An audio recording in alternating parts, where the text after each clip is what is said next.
everyone, it's Jackson from God, Guns, and Guitars. I just got back from a night run, which is why I'm sweating like a pig. I just made it 5.2 miles. Pretty happy about that. I actually did it with very little breaks in between. I'm still not at the point, unfortunately, where I can run the whole thing. I don't stop. I walk a good majority of my breaks. With the exception of if I have to like stop somewhere or go inside of like a store or something, or throw a bottle of water away, whatever the case may be. But tonight I did very well. I made it a lot further than I ever have before, and it gets into this whole idea of instead of wasting my time doing something pointless like playing Pokemon in the middle of the night, I'm trying to better myself and get stronger and better my knowledge of things. I guess really in my free time, I'm not your stereotypical 22-year-old. I don't really play video games or anything like that. But yeah, it's just good to be alive. It's good that God is just in our lives and in our hearts, and it's just awesome what He does through our lives. Um, as far as what's going on, there's something that kind of triggered me to start this channel, and this happened a couple weeks back, and the channel has existed for a little bit now, but I haven't really had a chance to share the story with you. And it's an interesting story, and I know people in the gun world are going to freak, and this is going to cause probably a miniature debate. Some people are going to say it's irresponsible, some people are going to call me a bigot. I really don't care. I've been very involved with politics now for going on 6.5 years of my life, and people are going to have opinions. I know how the game works, and I know how psychology goes. Before I get too into this story, I will say this. I am a proud member of 4 lobby groups.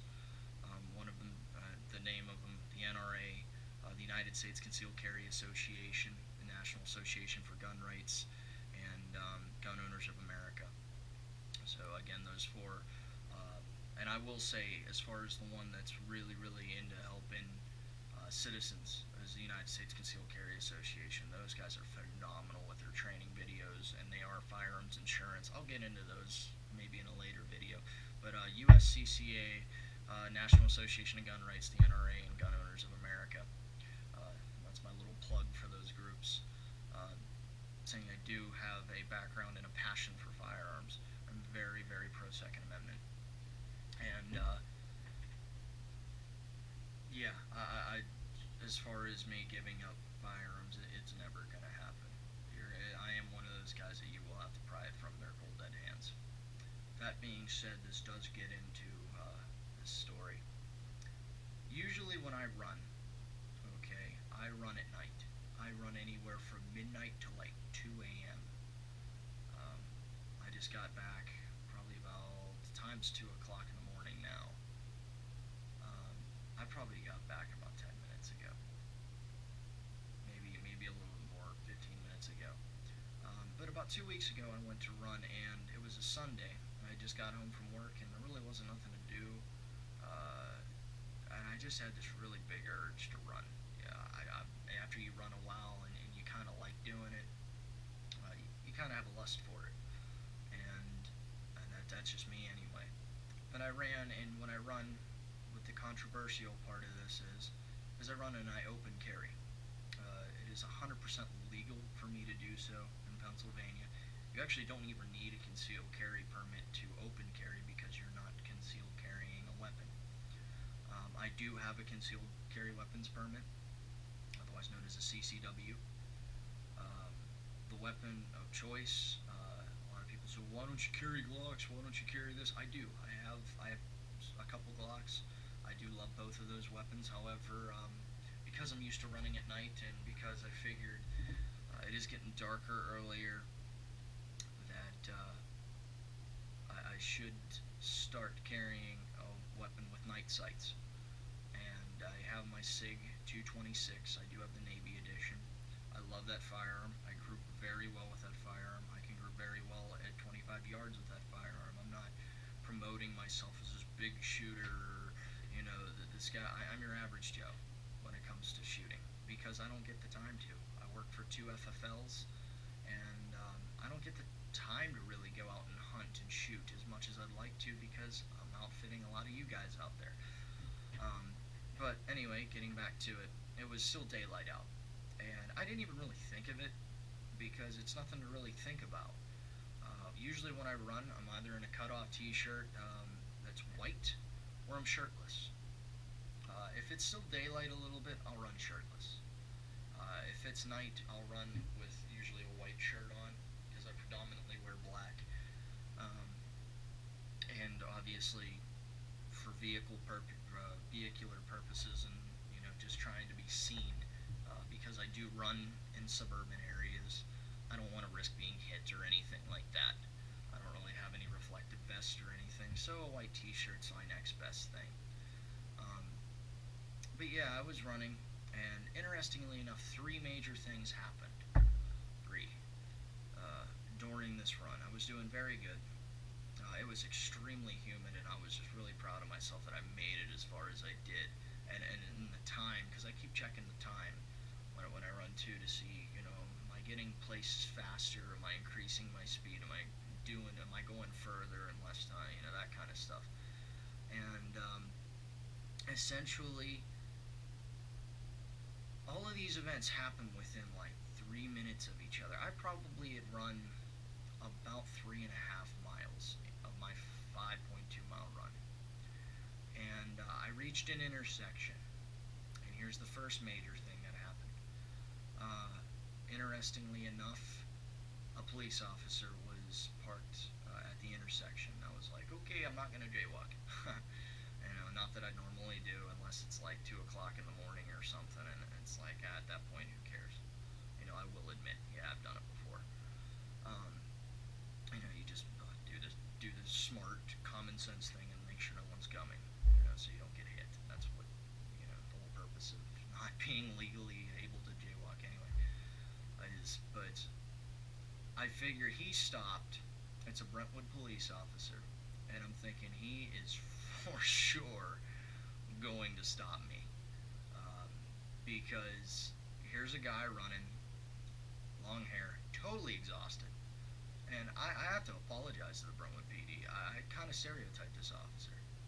I said, here's a guy, he's going to stop me. He's going to see that I'm totally out of breath. I'm totally dead. I have to stop and wait for the traffic light to turn because, again, there's cars out. And this was probably getting close to dark. It was about 9:30. And interestingly enough, and also I'm open carrying. I'm shirtless at the time. And interestingly enough, he took one look at me, and he noticed the gun first, which is smart. They are trained for that. He took one look at the gun. He took one look at me. He took one look at the gun. He took one look at me. And I do the same thing that I do when I see other people. I've seen the hands start to,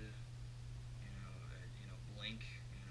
That's getting ready to cross, and all our weird crosswalks around Brentwood.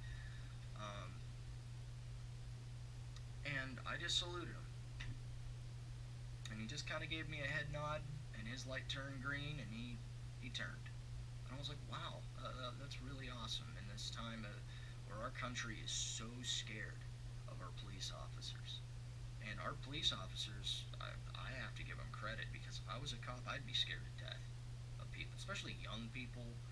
You got a lot of people that are just really brainwashed by our government into just really thinking that patriots are bad people, and I'm getting into that further into this story. Interestingly enough, I was like, wow, that's really cool. So I ran out, and there was a very large hill, and I was running up it, and about halfway up it, there was some teenagers kind of off to my right, and they were just kind of breaking out of the group. I guess they were going home. But there was two girls that one was a little bit younger, the other one I think I went to school with. So she was probably about my age. I think she was in my graduation class. And they screamed, they freaked. I mean, shrieked like somebody was murdering them. And they started screaming, oh my God, he has a gun. And a lot of people are going to say, well, you had that coming to you because you're open carrying. I want to hold its back for a second and say, hey, us in the firearms community, why are we ashamed to be doing that? And some people I know, they're going to get into tactical disadvantage and this whole idea of, oh, that's a bad fight and all that kind of stuff, and you're looking for trouble. I'm not looking for trouble. But I will say this. I am going to exercise my rights while I still have the ability to. And I'll say this, that police officer just seen the fact I was open carrying, and the fact that he gave me that head nod, and he didn't stop me, and he showed, you know what, maybe there are some still good people out there. He thought there was absolutely nothing wrong with me open carrying. Otherwise, he probably would have stopped me. Um, but they started freaking. And typical social justice warriors, and yes, I use that term, that's what they were. They didn't call the police. They didn't uh, run away from me. Instead, they tried to run after me. And still that blows my mind. If you were scared for your life because somebody you viewed was threatening you, why would you run after them? It's almost like they were the ones really looking for trouble. It was very strange, and they were very out of shape. I pretty much went to the top of the hill and made a full circle and was coming back around before we even met. I pretty much made a whole circle and turned around and started my way back before we actually met face to face. And interestingly enough, I run into these girls. They're dead out of breath. They're just at the very top of this hill, and they are breathing pretty heavy, and they were walking like that exhausted look, that just they were very very exhausted. And I was running, and I could see them kind of eyeballing me as I came, running towards them. And no, I'm not looking for a fight here. I'm really not. I'm not looking for this ability to say, look at my gun, I carry a big gun on me. No, I carry a gun that I'm comfortable with. I carry a gun that I know that no matter what happens, it's right there. It's on my hip right now. I'm in my running outfit because I just ran. And it is visible. But I didn't want to really antagonize the situation anymore. They were on the sidewalk, and at this point the sun's going over the hill. I kind of moved myself off into the street because there's no cars really there. And as I ran by, I did the same thing to them as I did the cop. As I ran by, I just saluted them. And my apologies for the language. Not that I really care what some of the viewers do. The thing that they said still bothers me to this day. It was an insult, in my opinion, to any form of law enforcement, any form of constitutionalist, any form of military personnel, anyone that's willing to die for their country and their God-given right to be an American. The words that came out of their mouth, one of them, the one that if I identify her correctly, I'm not going to say her name, but the particular one that I believe to have graduated high school with, she said, "Oh no, here comes another fucking patriot." And that shocked me.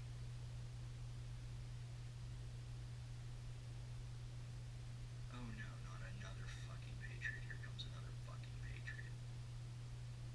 It blew my mind. I wasn't raised that way. Really, I was raised to be, to worship the Republican Party, which I do not do. I have grown out of that when I seen the errors and the evils. Politically, I am a libertarian. Some will argue, so well, you have conservative values. I've been to many protests. I've actually I've actually gotten to speak to Donald Trump. I got to ask him a quick question on Hannity when he was in Pittsburgh, which was cool.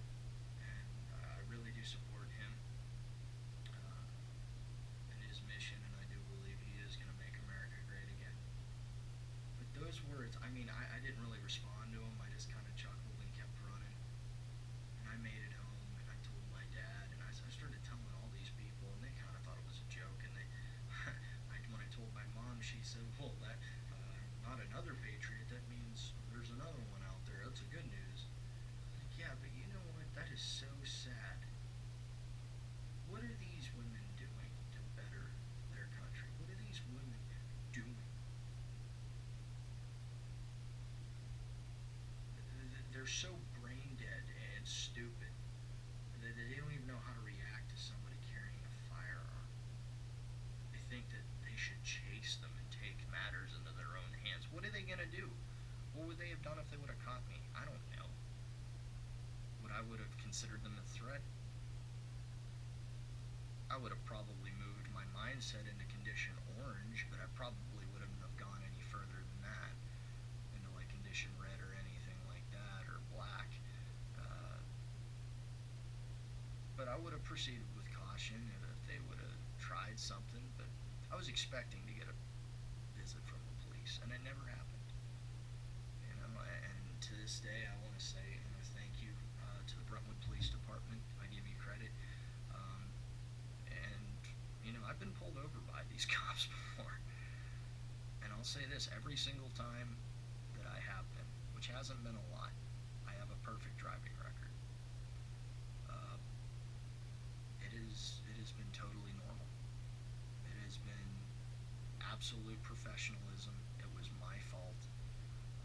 These guys were doing their job, and at the end of it, one thing that I do to kind of ease the situation, because no one likes being pulled over, I ask the officer if I can remove my hands from the wheel and shake the officer's hand. Say, hey, no hard feelings. God bless you, and I appreciate what you do. That's just something that I do. But if you sat here long enough and listened to this video, God bless you.